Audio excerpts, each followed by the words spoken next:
Operators standing within a half-meter of this rotating geometry consistently report a distinct physiological anomaly, a sudden, persistent pressure at the base of the skull. It feels less like an electrical charge and more like a dense atmospheric weight pressing against the physical body. This device belongs to a specific alternative physics ecosystem. Within this framework, practitioners engineer three distinct types of interactions: tuning biological inflammation, generating electromotive fields for batteries, and engineering localized spatial barriers. The internal logic of the Keshe plasma framework can be mapped through three distinct pathways. Despite yielding completely different outputs, healing, voltage, and spatial pressure, every branch traces back to the exact same foundational set of engineered materials. To understand how these materials dictate physical outcomes, we have to temporarily suspend standard electronic assumptions. Only by evaluating the framework on its own terms can we see its internal mechanical consistency. The entire ecosystem is built on a strict rejection of traditional current generation. In this model, you do not force linear electron particles through a highly conductive wire to create power. Standard electrical theory relies on linear electron flow. The maggrav concept, magnetic gravitational, replaces this with a toroidal, push-pull gradient balancing itself across a gap. These devices function purely as facilitators, allowing zero-time fields to balance out. Traditional electrical current is bound by time and distance. It has a calculable speed. Plasma fields in this framework act non-linearly. When a field gradient shifts, the entire structure equalizes instantly. Consequently, the devices we are about to examine are not generators. They are highly specific gravitational gradient tuners, manipulating invisible pressure rather than particle flow. The absolute baseline requirement for any maggrav device is the transformation of standard copper wire into a plasma interactive state. This conversion requires either a caustic chemical bath or extreme localized heat. The goal is to rapidly oxidize the copper, forcing the outer structure to alter its atomic spacing.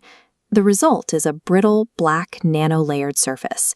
This coating separates the inner copper from standard electrical conductivity, transitioning it into a new operational state. Standard verification involves placing a magnetic compass near the wire. While shiny copper produces no reaction, the nano-coated wire causes the compass needle to snap into alignment. Within the framework, the copper has transitioned into a material that interacts directly with local magnetic fields. This nanolayer serves as the essential bridge, a mandatory interface allowing human-built copper geometries to catch and manipulate ambient plasma.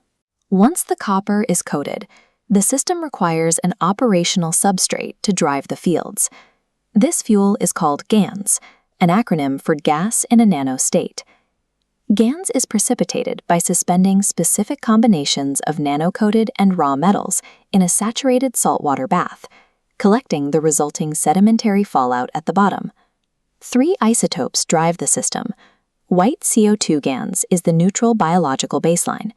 Red CH3 GaNs acts as the magnetic pusher, radiating energy outward. Heavy lead GaNs draws fields inward. Placing a CH3 pusher opposite a lead sink forces a continuous plasma gradient. Practitioners do not handle the dry sediment. The GaNs is suspended in distilled water, tuning the water molecules themselves to hold specific magnetic and gravitational properties.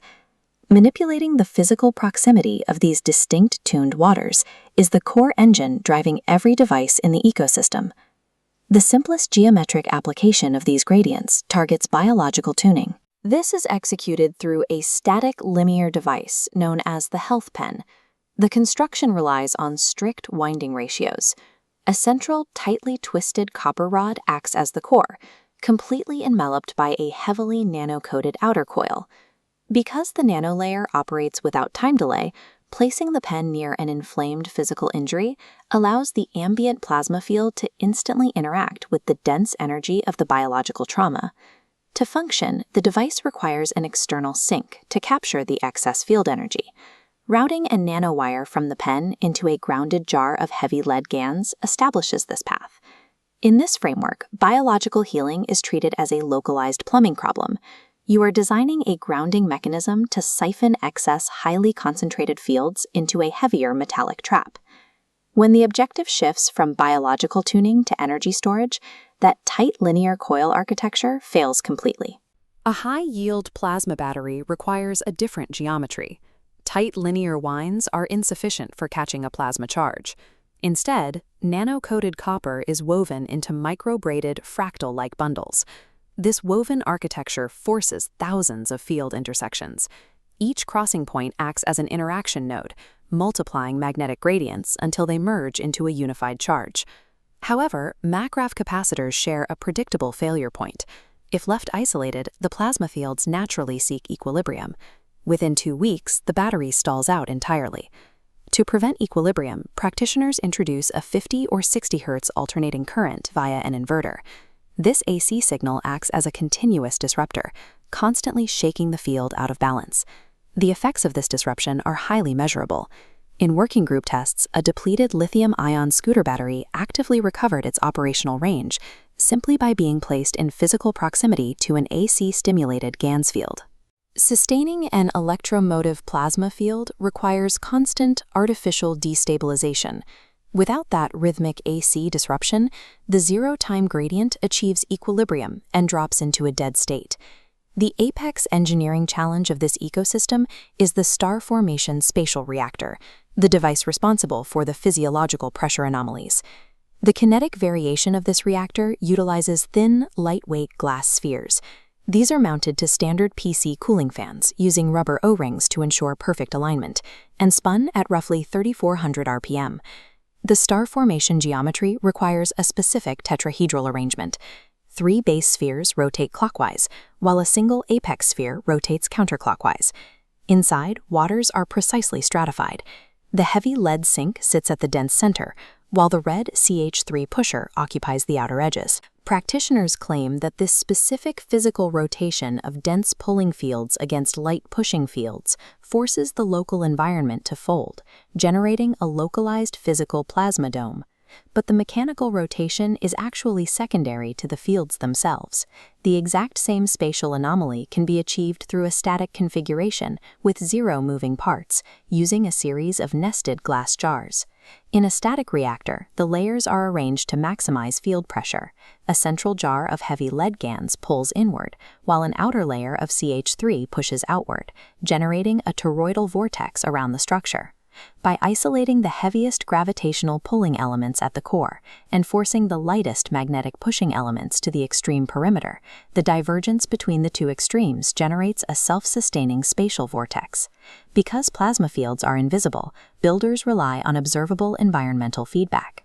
In agricultural tests, for example, seeds that are soaked in CO2-tuned water consistently demonstrate highly accelerated germination rates when directly compared to standard control groups. This line graph tracks the pH shift in standard water over 6 hours of field exposure, showing a steady rise from 7.5 to an alkaline 8.5. To map the shape of the field, builders use cryogenic verification. By freezing a container of water directly around a MACRAF device, the resulting ice matrix physically captures and suspends the magnetic field lines. The framework also follows a strict temporal rule. All of these invisible field interactions, from the chemical pH shifts to the heavy spatial pressure anomalies, are significantly and measurably amplified at night, when the interference of solar radiation is physically blocked by the Earth. From ice matrices to biological growth to chemical pH shifts, these disparate data points provide the internal metric for the ecosystem, serving as physical evidence that the invisible plasma fields are actively and continuously manipulating local physical matter around them. Aligning the linear health pen, the woven capacitor, and the nested reactor reveals a shared topological flow, a toroidal push-pull loop across all 3 scales. Regardless of physical scale or application, the mathematical behavior of the field flow remains exactly the same. The universal mechanic here is remarkably strict. Create a nano-coated path, define your high-energy magnetic emitter, and establish your heavy gravitational sink. By systematically discarding standard linear electron logic and replacing it entirely with these engineered gravitational gradients, The Kesh methodology constructs a fully realized, internally consistent ecosystem of alternative physics.